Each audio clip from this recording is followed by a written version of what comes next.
நந்தகோபால் என்ற நபரை அண்ணாமலை நகர் போலீஸ் அவரை வந்து ஒரு திருட்டு வழக்குக்காக சந்தேகத்தின் அடிப்படையில் அவரை வந்து ஸ்டேஷன் கூப்பிட்டு போகிறாங்க. அன்றைக்கி நைட்டு வந்து போலீஸ் ஸ்டேஷன்லேயே அந்த அம்மா தங்குறாங்க. அப்போ அவங்களுக்கு துணையாக வந்து 2 லேடி கான்ஸ்டபிள் இருக்காங்க. அந்த லேடி கான்ஸ்டபிளோட படுத்துக்கிறாங்க. நந்தகோபால் வந்து கடுமையாக தாக்கப்படுறாரு. அந்த அம்மா வந்து ஷீ ஸ்டார்டட் க்ரைங். அவங்க வந்து அந்த 2 லேடி கான்ஸ்டபிள் கிட்ட ஹெல்ப் கேட்குறாங்க. நந்தகோபாலோடைய ஒய்ஃப் வந்து சொல்கிறாங்க, அம்மா தயவுசெய்து என்னை விட்டு போகாதீங்க, ரொம்ப எனக்கு பயமாக இருக்குது அப்படின்னு சொல்லிட்டு. போலீஸ் ஸ்டேஷன்லேயே வந்து அந்த போலீஸ் காவல் அதிகாரிகள் மருந்து அருந்திட்டு மது குடிச்சிட்டு அந்த அம்மா வந்து அந்த போலீஸ் ஸ்டேஷன்லேயே வந்து பார்த்திங்கன்னா ஒரு அரசல் புரசலான சவுண்ட் வருது. அண்ணாமலை நகர் போலீஸ் ஸ்டேஷனில் ஒரு டெத் ஆகிப்போச்சு அப்படின்னு சொல்லி. ஆசைகளால் ஆளப்படும் மனிதர்களே குற்றம் சாட்டப்படுபவர்களாகவும் நீதிபதிகளாகவும் மாறிவிட்டார்கள். நாம் யாரை வழக்கறிஞராக நியமிப்பது, யாரிடம் நீதியை எதிர்பார்ப்பது?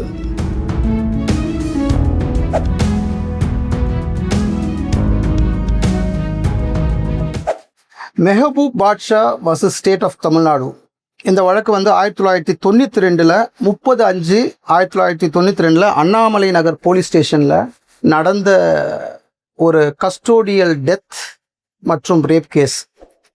இந்த வழக்கில் 30/5/1992 அன்னைக்கு நந்தகோபால் என்ற நபரை அண்ணாமலை நகர் போலீஸ் அவரை வந்து ஒரு திருட்டு வழக்குக்காக சந்தேகத்தின் அடிப்படையில் அவரை வந்து ஸ்டேஷன் கூப்பிட்டு போகிறாங்க. கூப்பிட்டு போயிட்டு அவரை வந்து டீட்டெயின் பண்ணுறாங்க. கிட்டத்தட்ட 2 நாள் டீட்டெயின் பண்ணுறாங்க, இல்லீகல் கஸ்டடி. அவருக்கும் அந்த திருட்டு வழக்குக்கும் எந்த சம்மந்தமும் கிடையாது. இருந்தபோதெல்லாம் அவரை டீட்டெயின் பண்ணுறாங்க. டீட்டெயின் பண்ணுற பட்சத்தில் அவருடைய மனைவி அவர் தேடி காவல் நிலையத்துக்கு வராங்க. காவல் நிலையத்துக்கு வரும்போது அவங்களுக்கு வந்து பாலியல் தொந்தரவுகள் நடக்குது. பாலியல் தொந்தரவுகள் நடந்து அவங்க கிட்டத்தட்ட ஒரு நாள் அன்று இரவே அங்கே அவங்க தங்குறாங்க. அன்றைக்கி நைட்டு வந்து போலீஸ் ஸ்டேஷன்லேயே அந்த அம்மா தங்குறாங்க. அப்போ அவங்களுக்கு துணையாக வந்து 2 லேடி கான்ஸ்டபிள் இருக்காங்க. அந்த லேடி கான்ஸ்டபிளோட படுத்துக்கிறாங்க. நந்தகோபால் வந்து கடுமையாக தாக்கப்படுறாரு. அவருக்கு வந்து ரத்தப்போக்கு நிறைய இருக்குது. அவரை வந்து சாப்பாடு கொடுக்காம, தண்ணி கொடுக்காம ரொம்ப டார்ச்சர் பண்ணுறாங்க. கஸ்டோடியல் டார்ச்சர் நடக்குது. இதை வந்து அந்த அம்மா நேரடியாக பார்க்குறாங்க. நேரடியாக பார்த்துட்டு இருக்கும்போது இதில் வந்து குற்றவாளிகள் பார்த்திங்கன்னா 9 போலீஸ் அதிகாரிகள் குற்றவாளிகள். இதில் A1 A2 வந்து போலீஸ் கிடையாது, அவங்க சிவிலியன்ஸு. லேட்டர் ஸ்டேஜில் அவங்க வந்து ட்ரையல் கோர்ட் வந்து அவங்கள வந்து ஃப்ரிவிலஸ் ரீசன்ஸ்னால அவங்க வந்து அந்த கேஸ்லேருந்து 3 இயர்ஸ் டேர்மில் அவங்க ஜெயிலேருந்து வெளியே வந்துடுறாங்க. But A1 and A2 Mehboob பாட்ஷான்றவர் வந்து ஒரு போலீஸ் அதிகாரி கிடையாது. பட் அவர் போலீஸ் ஸ்டேஷனில் இருந்திருக்காரு. அவரும் அந்த க்ரைமை வந்து நடத்தியிருக்காரு. க்ரைம் வந்து he is part of the crime. So அவர் வந்து என்ன பண்ணுறாரு, A1 and A2 வந்து ஃபுல்லாக ஆர்கஸ்ட்ரேட் பண்ணுறாங்க இதை மொத்தத்தையும். அண்ட் ப்ளஸ் அதில் ஒரு SI இருக்கார். இவங்க எல்லாம் டோட்டல் டீம் வந்து 9 பேர்.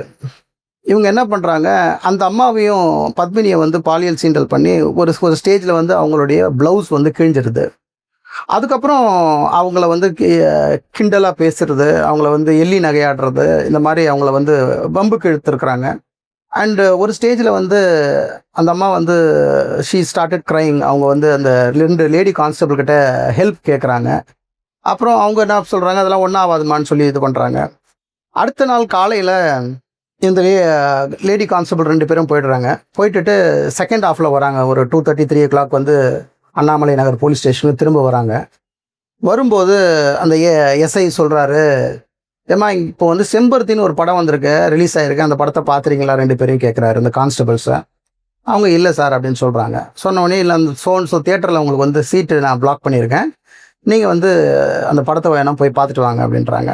அப்போ இந்த லேடி நந்தகோபாலோடைய ஒய்ஃப் வந்து சொல்கிறாங்க, அம்மா தயவுசெய்து என்னை விட்டு போகாதீங்க, ரொம்ப எனக்கு பயமாக இருக்குது அப்படின்னு சொல்லிட்டு. உங்களுக்கு ஒன்றும் நடக்காதுங்க, ஒன்றும் பிரச்சனை இல்லை அப்படின்னு சொல்லி என்ன பண்ணுறாங்க, அனுப்பிச்சிடுறாங்க. இவங்க என்ன பண்ணுறாங்க, அவங்க 2 லேடி கான்ஸ்டபிளும் படம் பார்க்குறதுக்காக வெளியே போயிடுறாங்க. அப்போ அந்த 9 பேரும் ஒன்றா சேர்ந்து பேசிகிட்டு இருக்கும்போது அந்த SI சொல்கிறாரு, நான் வந்து இன்றைக்கி ஈவினிங் நைட்டு பார்ட்டி வைக்க போகிறேன், எல்லோரும் கொஞ்சம் பணம் ரெடி பண்ணுங்கள், ஆளுக்கு பெரிய பார்ட்டி இருக்குது இன்றைக்கி நைட்டு அப்படின்னு சொல்கிறாரு. சொல்லிவிட்டு எல்லோரும் கடந்து போகிறாங்க.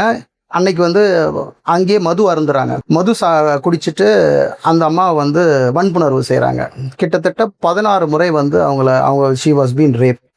ஸோ இந்த வழக்கு பார்த்தீங்கன்னா, த மொமெண்ட் அவங்க வந்து இந்த கஸ்டோடியல் டார்ச்சர் நடக்குது ஒரு சைடு, நந்தகோபால் தகப்படுறாரு. அவருக்கு எதிரவே வந்து அவருடைய மனைவியை நிர்வாணம் பண்ணி வந்து ரேப் பண்ணுறாங்க. அதுக்கப்புறம் அடுத்த நாள் காலையில் இவங்க போலீஸ் என்ன சொல்கிறாங்க, 2 லேடி கான்ஸ்டபிள் திரும்ப வந்த பிறகு, அம்மா உங்களை வந்து சிதம்பரம் காவல் நிலையத்துக்கு கூட்டு போய் உட்கார சொல்லியிருக்காங்க அப்படின்ட்டு ஒரு வேனில் ஏற்றி அவங்கள வந்து சிதம்பரம் காவல் நிலையத்தில் எடுத்துகிட்டு போய் உட்கார வைக்கிறாங்க. அங்கே போய் ஒரு 5:30, 6 o'clock ஆகுது. அப்போது அந்த போலீஸ் ஸ்டேஷன்லேயே வந்து பார்த்திங்கன்னா ஒரு அரசல் புரசலான சவுண்ட் வருது. அண்ணாமலை நகர் போலீஸ் ஸ்டேஷனில் ஒரு டெத் ஆகிப்போச்சு அப்படின்னு சொல்லி. அப்போ இந்த அம்மாவுக்கு ஒரு இன்ட்யூஷன் வருது, நம்ம கணவருக்கு தான் ஏதோ ஆயிருக்குமோ, ஏன்னா அவர் வந்து கடுமையாக தாக்கப்பட்டிருக்காரு, ரத்தப்போக்கு நிறைய இருந்தது, ஸோ இவருக்கு ஏதாவது ஆயிருக்குமோன்னு சொல்லி அந்த அம்மா போலீஸ் ஸ்டேஷனை விட்டு சிதம்பரம் போலீஸ் ஸ்டேஷனில் வந்து வெளியே வந்து அண்ணாமலை நகர் போலீஸ் ஸ்டேஷனுக்கு ஒரு ஆட்டோ பிடிச்சி போகிறாங்க. போனால் அந்த போலீஸ் ஸ்டேஷன் வாசலில் பெரிய கூட்டம், ஆர்டிஓ நிற்கிறாரு, ஒரு 4 அக்யூஸ்டு நிற்கிறாங்க. இவங்களை வந்து பாலியல் வன்புணர்வு செஞ்ச 4 அக்யூஸ்ட் அங்கே நிற்கிறாங்க. அதை பார்க்குறாங்க. பார்த்து அதில் ஒருத்தரை வந்து இந்த அம்மா வந்து கடுமையாக அறையிறாங்க, பாவி நீங்கள் இந்த மாதிரி என் கணவரை இப்படி பண்ணிட்டீங்களேன்ட்டு. அப்புறம் ஸ்டேஷன் உள்ளே போகிறாங்க. ஸ்டேஷன் உள்ளே போனால் பாடி அங்கெல்ல போஸ்ட்மார்ட்டம் காமிச்சிட்டோன்னு சொல்கிறாங்க. போஸ்ட்மார்ட்டம் போயிட்டு வந்து ரிட்டர்ன் வரும்போது இவங்க என்ன பண்ணுறாங்க, இந்த கொலை வழக்கை வந்து சூசைட் கேஸாக வந்து புட்டப் பண்ணுறாங்க.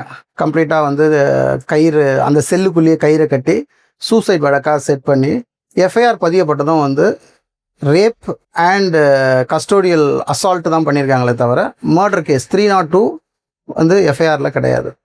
ஸோ ஆர்டிஓ வந்து கம்ப்ளீட்டாக அந்த போலீஸ் ஸ்டேஷனை தன்னுடைய கண்ட்ரோலில் எடுத்து விசாரணையை தொடங்குறாரு.